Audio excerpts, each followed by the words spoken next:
Good evening.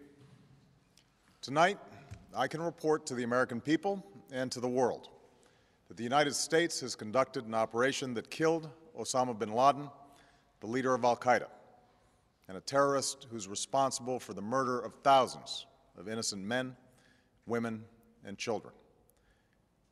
It was nearly 10 years ago that a bright September day was darkened by the worst attack on the American people in our history.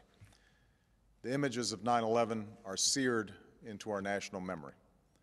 Hijacked planes cutting through a cloudless September sky, the Twin Towers collapsing to the ground, black smoke billowing up from the Pentagon, the wreckage of Flight 93 in Shanksville, Pennsylvania, where the actions of heroic citizens saved even more heartbreak and destruction. And yet we know that the worst images are those that were unseen to the world.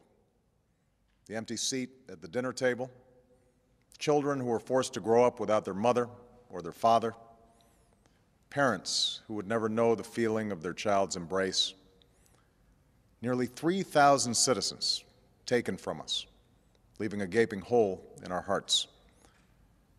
On September 11th, 2001, in our time of grief, the American people came together. We offered our neighbors a hand, and we offered the wounded our blood.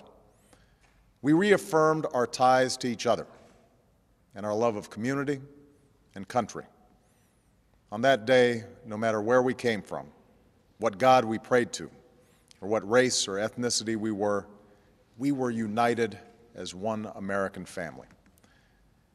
We were also united in our resolve to protect our nation and to bring those who committed this vicious attack to justice. We quickly learned that the 9/11 attacks were carried out by al-Qaeda, an organization headed by Osama bin Laden, which had openly declared war on the United States and was committed to killing innocents in our country and around the globe. And so we went to war against al-Qaeda to protect our citizens, our friends, and our allies. Over the last 10 years, thanks to the tireless and heroic work of our military and our counterterrorism professionals, we've made great strides in that effort. We've disrupted terrorist attacks and strengthened our homeland defense. In Afghanistan, we removed the Taliban government, which had given bin Laden and al-Qaeda safe haven and support. And around the globe, we worked with our friends and allies to capture or kill scores of al-Qaeda terrorists, including several who were a part of the 9/11 plot. Yet Osama bin Laden avoided capture and escaped across the Afghan border into Pakistan. Meanwhile, al-Qaeda continued to operate from along that border and operate through its affiliates across the world. And so shortly after taking office, I directed Leon Panetta, the director of the CIA, to make the killing or capture of bin Laden the top priority of our war against al-Qaeda, even as we continued our broader efforts to disrupt, dismantle, and defeat his network. Then, last August, after years of painstaking work by our intelligence community, I was briefed on a possible lead to bin Laden. It was far from certain, and it took many months to run this thread to ground. I met repeatedly with my national security team as we developed more information about the possibility that we had located bin Laden hiding within a compound deep inside Pakistan.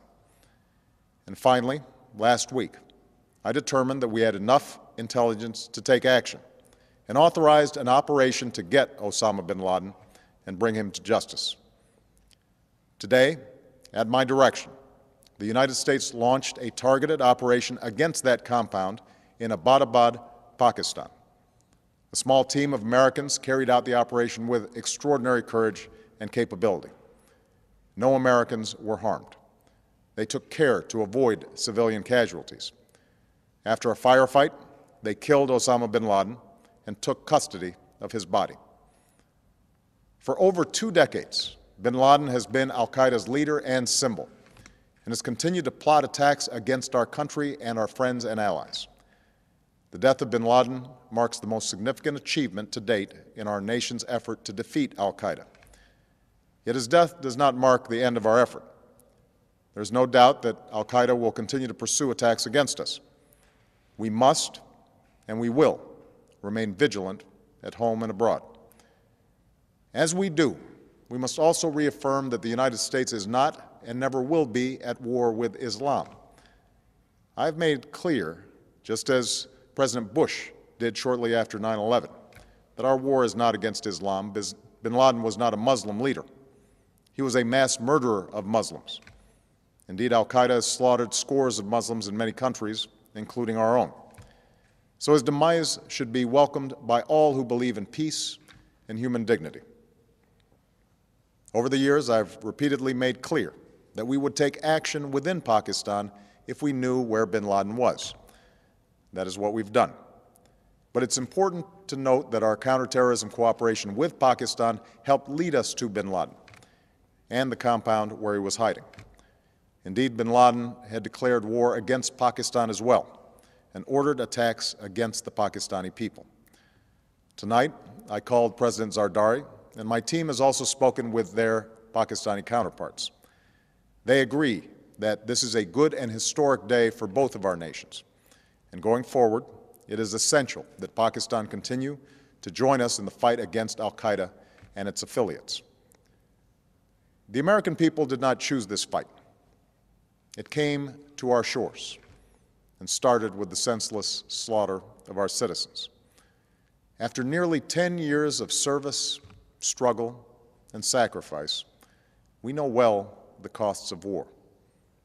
These efforts weigh on me every time I, as Commander-in-Chief, have to sign a letter to a family that has lost a loved one, or look into the eyes of a service member who's been gravely wounded.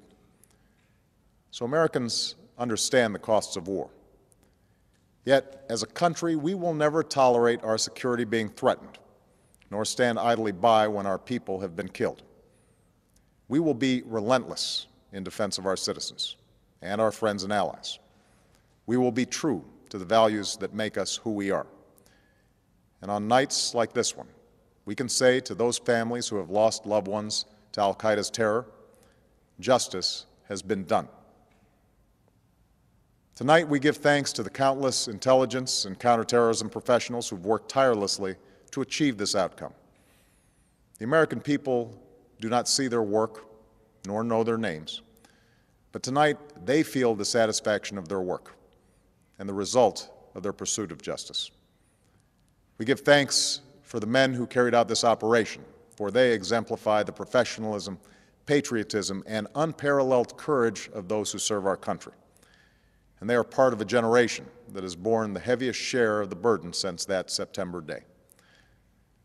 Finally, let me say to the families who lost loved ones on 9/11 that we have never forgotten your loss, nor wavered in our commitment to see that we do whatever it takes to prevent another attack on our shores. And tonight, let us think back to the sense of unity that prevailed on 9/11. I know that it has at times frayed, yet today's achievement is a testament to the greatness of our country and the determination of the American people. The cause of securing our country is not complete, but tonight we are once again reminded that America can do whatever we set our mind to. That is the story of our history. Whether it's the pursuit of prosperity for our people or the struggle for equality for all our citizens, our commitment to stand up for our values abroad, and our sacrifices to make the world a safer place. Let us remember that we can do these things not just because of wealth or power, but because of who we are. One nation, under God, indivisible, with liberty and justice for all. Thank you. May God bless you, and may God bless the United States of America.